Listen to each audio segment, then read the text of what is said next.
नमस्कार। निष्ठा कोर्स के अंतर्गत आज हम लोग और एक नए कोर्स पर शैक्षिक संवाद करने जा रहे हैं। शिक्षण अधिगम प्रक्रिया में जेंडर आयामों की प्रासंगिकता। इस कोर्स में जो 6 महत्वपूर्ण अनुभाग हैं वो इस प्रकार हैं। शिक्षण अधिगम प्रक्रिया में जेंडर आयाम का परिचय, विद्यालयी शिक्षण में जेंडर संबंधी आयामों की समझ, भाषा शिक्षण में जेंडर संबंधी चिंताओं का एकीकरण, सामाजिक शिक्षण के माध्यम से जेंडर समझ विकसित करना, जेंडर संबंधी चिंताओं का गणित शिक्षण द्वारा समझ विकसित करना और गतिविधियों के माध्यम से जेंडर संबंधी शिक्षाओं की समझ विकसित करना। इस कोर्स के उपरांत यह अपेक्षा की जाती है कि हम लोग निम्न उद्देश्यों की समझ विकसित कर लेंगे।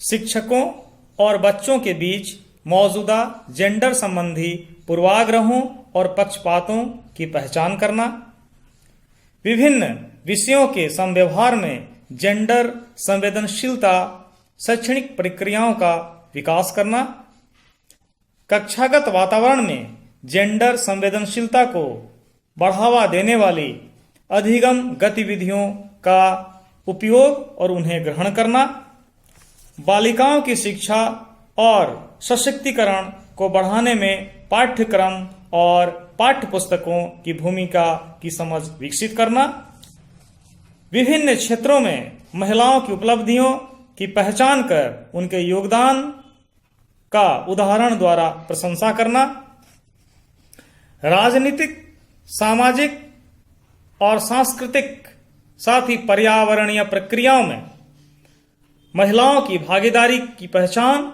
और उनकी सराहना करना। हम 21वीं सदी में रह रहे हैं, आधुनिक भारत में रह रहे हैं, बावजूद अभी भी अनेक घरों में, समाज में, समुदाय में, सार्वजनिक जगहों पर, विद्यालयों में, शैक्षणिक संस्थानों में बालक और बालिका के बीच, पुरुष और महिला के बीच एक अंतर बहुत जगह देख सकते हैं। इस अंतर को मिटाने के लिए ही इस कोर्स को लॉन्च किया गया है। जब हम इसके सभी 6 अनुभाग कर लेंगे तो एक स्पष्ट अवधारणा हमारे मस्तिष्क पर विकसित हो जाता है कि किस तरह से आज भी ये अंतर कहीं कहीं दिखाई देते हैं और इसके समाधान के उपाय क्या है। हमें इस तरह की अवधारणा के विभिन्न अवधारणाओं के माध्यम से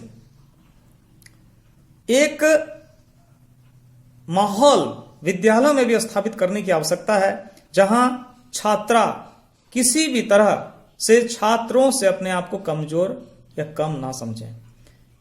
छात्रों और छात्राओं के बीच एक समन्वय स्थापित करने के लिए, उनके बीच के अंतर को समाप्त करने के लिए इस कोर्स को लाया गया है। जेंडर सामाजिक रूप से निर्धारित और सांस्कृतिक रूप से महिलाओं, पुरुषों और ट्रांसजेंडर के बीच अंतर को संदर्भित करता है। हमें यह समझना होगा कि जेंडर की परिभाषा भी समाज के द्वारा ही दी गई है।